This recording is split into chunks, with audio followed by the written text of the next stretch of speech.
Thank you for joining us today. Today's Cancer Care Virtual Seminar's topic is Decoding Your Mammogram.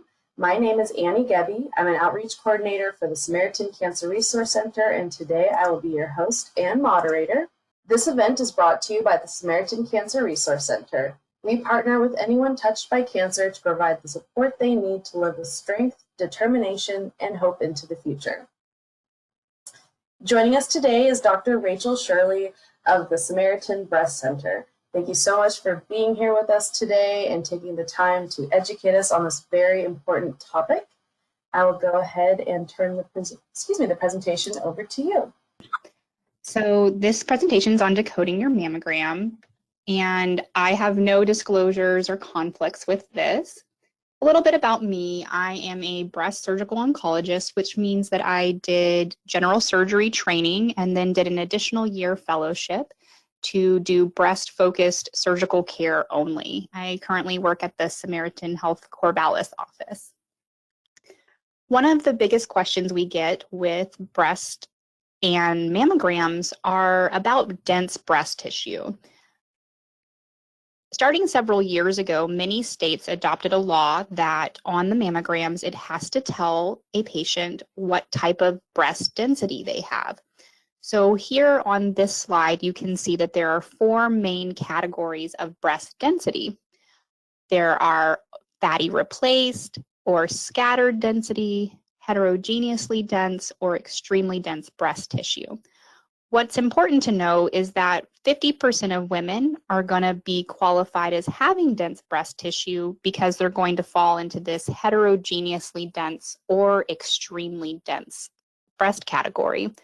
And what that means is it's a little more difficult to read or find new things on a mammogram in those cases. One of the ways that we combat this is by using 3D mammograms, which the Samaritan Health mammograms are equipped with as at a baseline. And so it just helps look through that breast tissue, but it's actually very common to have dense breast tissue, with 50% of women having dense breast tissue. The other question people ask are, should they be getting more than just mammograms? So again, this is an example of those 3D mammograms, which are able to look more closely at that dense breast tissue, decreasing the rate at which you get called back for a second look. And it has a small ability to detect more cancers than just the 2D mammogram. Ultrasounds can detect more breast cancers than mammogram alone, but they work best when you can see something or feel something, meaning that if you have a mammogram and it shows a new mass or ball on the breast, that they can then look with an ultrasound to determine, is this something that is common and normal, like a breast cyst shown with the yellow arrow, or is this something more suspicious, like a cancer, which is shown on the right there with the word mass. The ultrasound can tell the difference between the types of masses that show up on mammogram just by looking at some of the edges. That being said, if you don't feel a mass and you don't have any abnormalities on the mammogram, ultrasound can find a lot of other things that are in the breast that are not cancer and so are not necessarily recommended. The same can be said of MRI. One of the good things about MRI is that it is more sensitive than mammogram alone for detecting cancers. In fact, we know that it can find an additional 14 cancers for every 1,000 women that undergo MRI. It's a really good option for people who have a higher than average lifetime risk of developing cancer, and we'll talk a little bit more about that.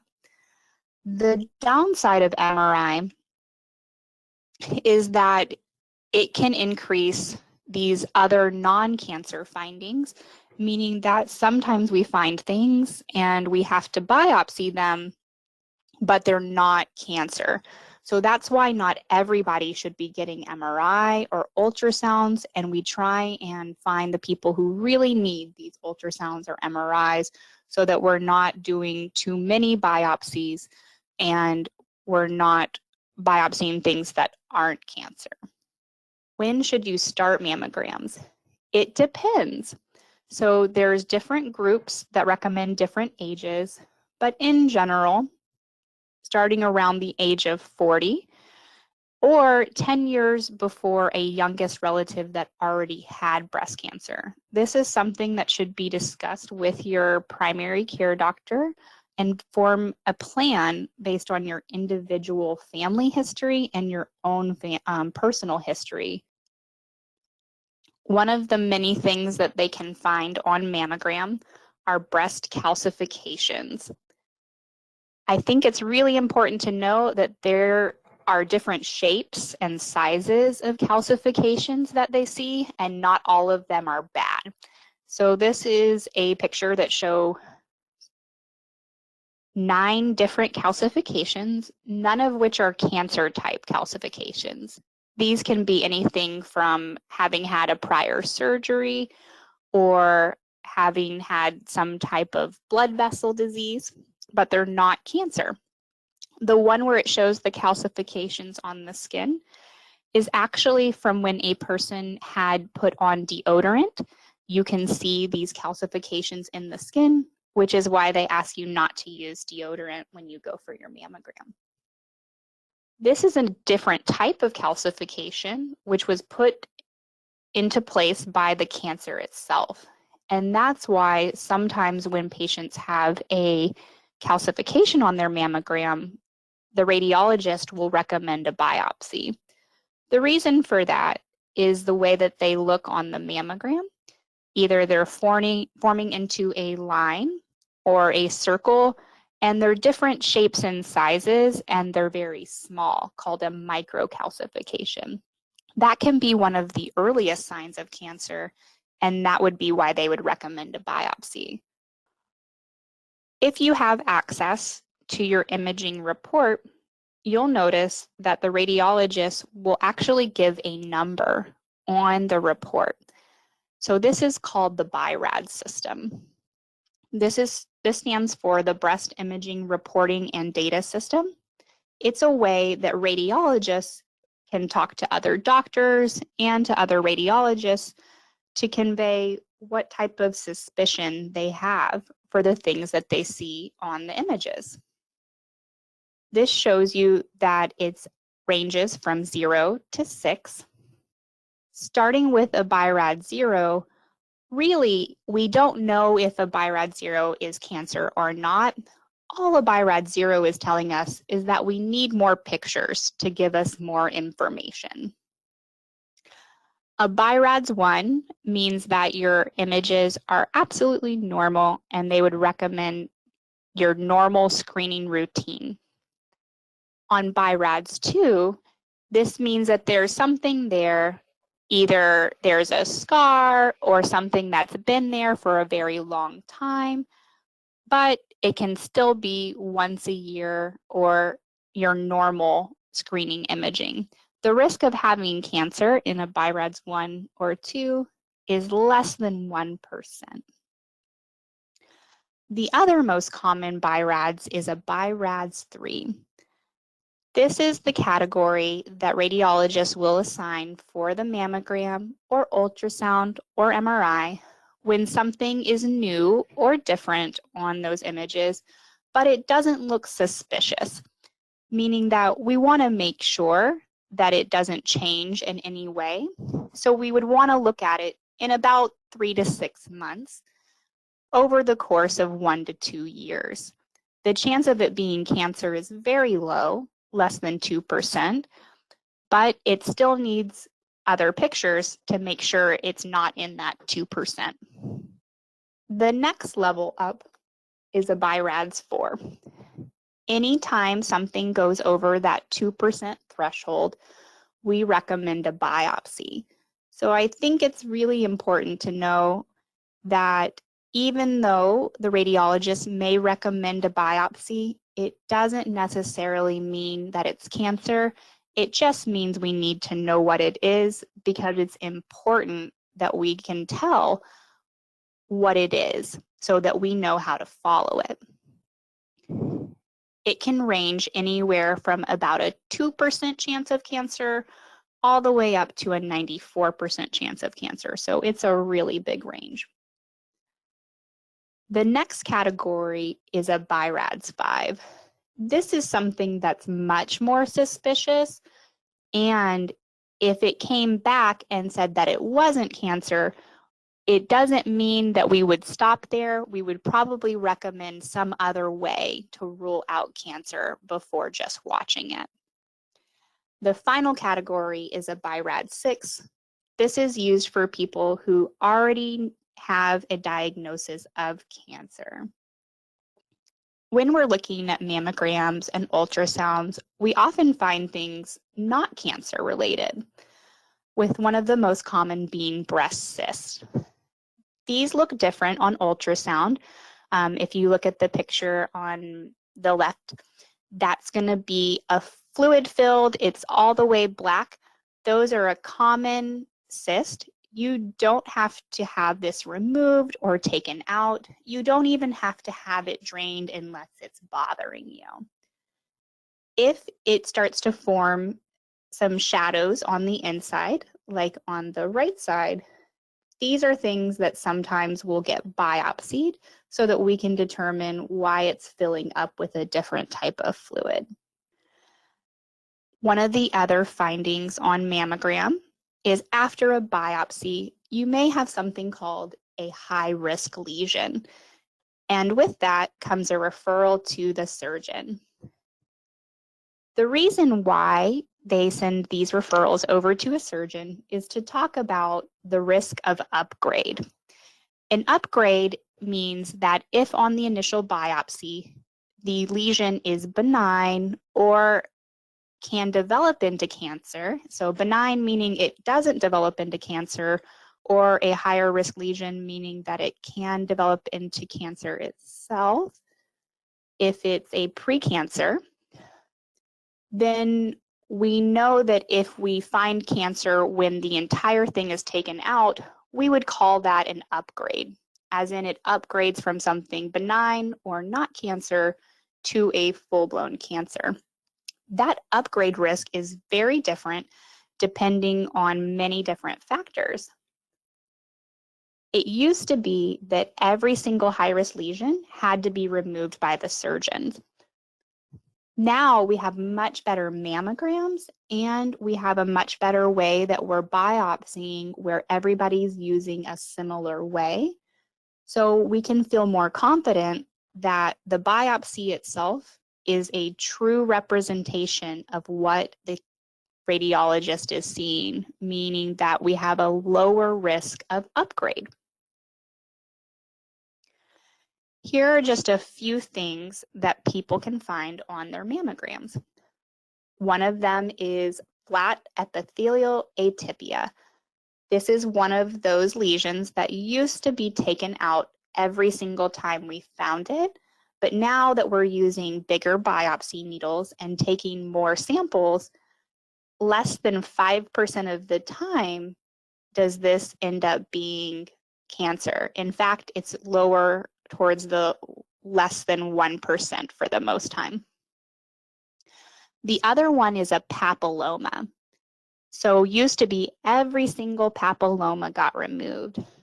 But now we know that unless it's something that you can feel, you have nipple discharge, it's greater than 2 centimeters, you have a history of cancer, or there's atypia with the papilloma, a lot of times we can watch these papillomas by getting repeat mammograms and ultrasounds.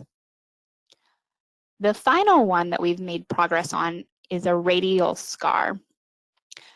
This is called a radial scar because it looks like a starburst pattern on the mammogram, and under the microscope, it looks like a scar that can hide cancers next to it.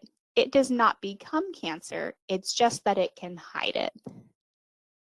This is one that used to have an upgrade rate anywhere from about 5 to 20%, but is much lower depending on what type of needle they use. So for example, if the radiologist uses a 9-gauge needle, which is a very large needle, and they take a lot of samples, the risk of there being a hidden cancer in this area can be less than 1%. There's a different category of high-risk lesions, and these high-risk lesions have two things to consider. One is, should we take it out with surgery? And two, do we need to do a different type of screening for that patient? An example of this is atypical lobular hyperplasia and lobular carcinoma in situ. Atypical lobular hyperplasia has a low risk of having cancer next to it or upgrading, but does increase your overall risk for developing cancer in the future, not just at that spot, but in either breast. And so for those types of things, we sit down and talk about what type of images we should get in the future, which may include adding MRIs. The same is true for lobular carcinoma in situ. This is not considered a cancer anymore. It used to be considered a cancer, but they realized that this in and of itself is not cancer. There is a special type of lobular carcinoma in situ that does need to be cut out because it's a little bit more aggressive. This is something that, whether it's removed or not, we would still recommend considering doing high-risk screening. Atypical ductal hyperplasia is a little different even from the other two. The reason why is because atypical ductal hyperplasia increases your risk of breast cancer and increases it, or it's a precancer, meaning that if left long enough, it can eventually become cancer. So for this, we typically take it out and do high-risk screening. As you can see here at the pictures of the bottom, when you have the normal duct, which is the circle, it has one layer that goes all the way around.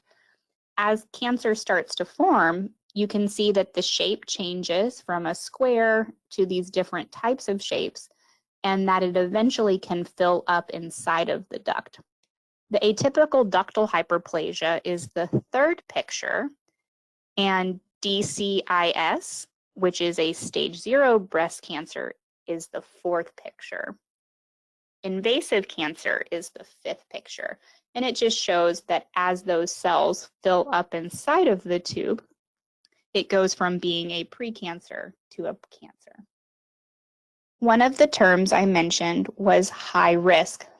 So if, for example, you had had a biopsy and had atypical lobular hyperplasia, atypical ductal hyperplasia, or lobular carcinoma in situ, one of the things we do at the appointment is calculate your lifetime risk for developing breast cancer. We use a model called a Tyrer-Cuzick model. It's an online internet program that takes into account all your different risks for having breast cancer. We then talk about how frequently you should be getting your mammograms based on what they found, as well as if MRI should be added to help in early detection. Again, kind of weighing those risks and benefits of MRI. Along with high risk, we talk about doing a breast exam at least twice a year with one of your providers, and there can be ways to reduce your breast cancer risk. One of those is a medication called tamoxifen, which blocks estrogen and decreases your overall risk for breast cancer. We talk about different ways with lifestyle to reduce your overall risk, as well as if genetic testing is right for you. The determination for surgery is made based on what type of findings you have and how big that area is. This just shows all the different things that go into the Tyrer-Cuzick model so that you can see all the different variables for why someone might develop breast cancer. The biggest risks for developing breast cancer are going to be as we age, increasing our weight, having a child over the age of 30, having an atypical biopsy, having denser breast tissue, being in that heterogeneously or extremely dense breast tissue, having a first or second degree relative with cancer, or for patients who have had a genetic mutation. You'll see here also that we do know there is a higher risk of having genetic mutations or problems in a special population of people who are Jewish, specifically the Ashkenazi Jewish population. Hormone replacement therapy has a lot of different caveats to it, so I won't go fully into that. It is important to know when to get your next mammogram, and it really depends on what they find on the mammogram that you have. It could be anywhere from 6 months to a year later, and you'd want to form that plan with the breast surgeon or with the provider prior to leaving that appointment. And again, considering whether MRI with its risks and benefits is a good fit based on what you had on that mammogram. I'm just going to go over a couple of the lifestyle changes that can help prevent breast cancer. One is eating a healthy, balanced diet, mostly limiting processed foods. When they look at data for decreasing breast cancer risk, there's not one particular diet other than maybe a Mediterranean style diet. And the reason for that is that it is focused on whole-based foods, having a plant-forward diet, meaning eating more plants than meats, having low red meat diet, having higher fish intake, having more antioxidant-rich foods as part of the diet. There's no one special thing that you can take as far as a supplement. It's more about the majority of your diet being that unprocessed plant-forward diet.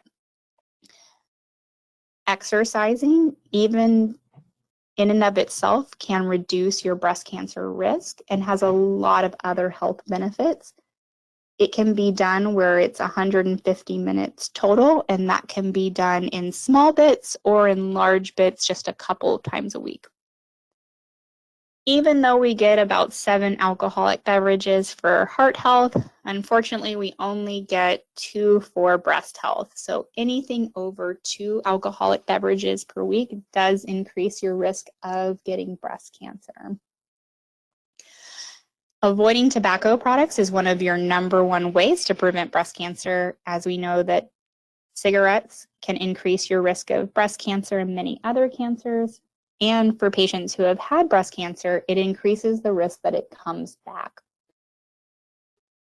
And finally, maintaining a healthy blood sugar. We know that there is an increased risk of breast cancer with diabetes. And the same is true for patients who have already had breast cancer, that there's an increased risk of it coming back with an uncontrolled blood sugar. All right, I'm going to open it up for any additional questions at this point. Thank you guys for attending today. Thank you, Dr. Shirley. That was great. It's incredible how many different facets of the imaging reports there are. So getting that overview was really helpful. If anyone has any questions or comments, now's the time to enter those into the questions menu. While you do that, I'm going to go over a couple key pieces of information. If you'd like to obtain additional information or resources about cancer, please contact the Cancer Resource Center. We can be reached by phone, email, our website, social media, Facebook and Instagram, as well as our monthly newsletter. If you're not signed up for that, please contact us in any of these ways and we can get you signed up. And upcoming events, we have Grief and Loss next week with social worker Heather Peru. And on Friday, July 29th, we are holding a free skin cancer screening with Silver Falls Dermatology. That will take place in the Corvallis Cancer Resource Center, and appointments are required. So if you'd like to schedule an appointment for that, please call the Cancer Resource Center at 541-768-2171. Someone asked, did I miss it, or what was a healthy BMI? So we know that as it increases over 30, that's where the increased risk comes in. And it's more about the level of obesity. So for example, anything over 25 is considered overweight, but it's more about rapid weight gain that increases the risk of breast cancer, and being in the categories of over the 30 or over 35 BMI, over 40 BMI, that gradually increases the risk of breast cancer. And that's because breast cancer, for the most part, is hormonally driven, specifically with estrogen, and increased fat can increase the estrogen that is available in our body. Are tamoxifen and anastrozole the same thing? No, that's a great question. They are different things. Tamoxifen blocks estrogen in a way that is what's called a selective estrogen receptor modulator. And what that means is it blocks estrogen in the breast, but not necessarily the same way in the entire body. Whereas anastrozole is considered an aromatase inhibitor, and it blocks other hormones from being changed into estrogen in the body.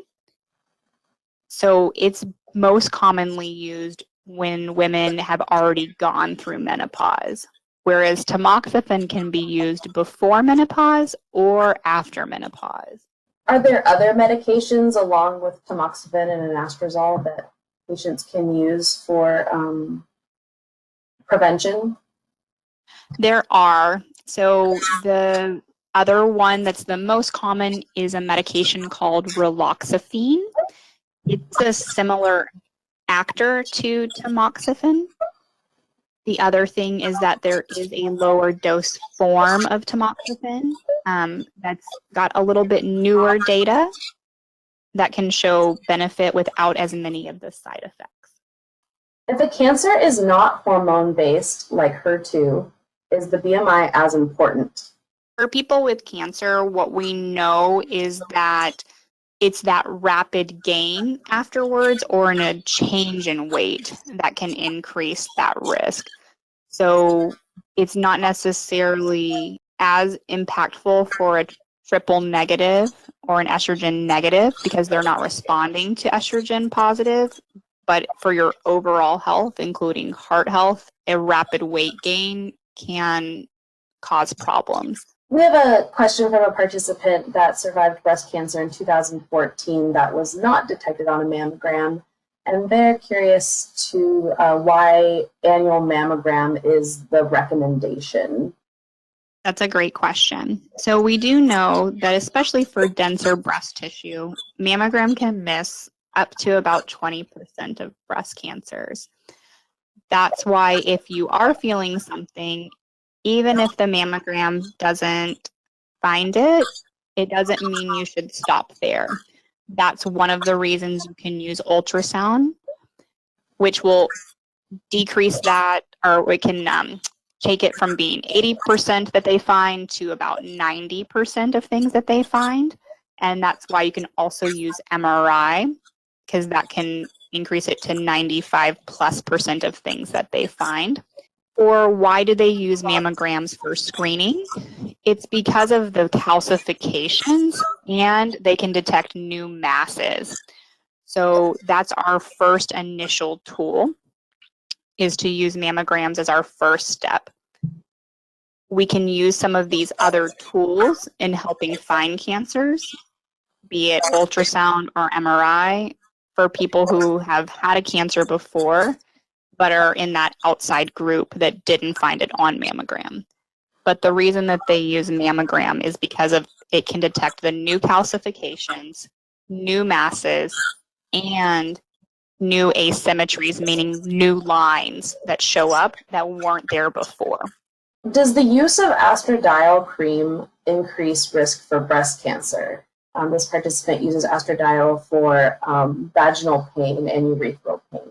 It's a great question, and I have a lot of conversations with my patients about hormone replacement therapy, and I think the key studies to quote would be that when they look at breast cancers and hormone replacement therapies, the biggest thing that they find is that your risk under 10 years of usage really doesn't increase, that your risk with estrogen plus progesterone does have a slight increase, and it's typically after that 10 years of use, and if you've had it 10 years past menopause. The other thing to note would be if you have a history of atypia, that's going to create a recommendation against using hormones because you already have breast changes. So it's really an individual discussion with your physician. When it comes to a vaginal-based only cream, that is your lowest risk on kind of the top risk to the lowest risk. And they haven't shown a very, very strong risk with a vaginal estrogen only. I'm not seeing any other questions come through at this time. If anyone does have a question that pops into their minds at a later time, feel free to call us or email the Cancer Resource Center at samhealth.org email address. We'd be happy to field these questions through Dr. Shirley and get back to you. We also will have some breast-themed educations in October in celebration of Breast Cancer Awareness Month that will hopefully expand a little bit on these topics. So keep an eye out in the newsletter for those announcements. And lastly, you will be receiving a post survey from us after the presentation. So if you could please fill that out, that really helps us gather your comments and all the feedback that we can use to improve our topics and how we present these. So please fill that out. A big thank you to Dr. Shirley for presenting today. We really appreciate your time. This is all very interesting and informative, and I really appreciate you doing this for us. So thank you to you, and thank you to our participants. You can go ahead and sign out now, and I hope everyone has a wonderful day. Thank you so much for having me.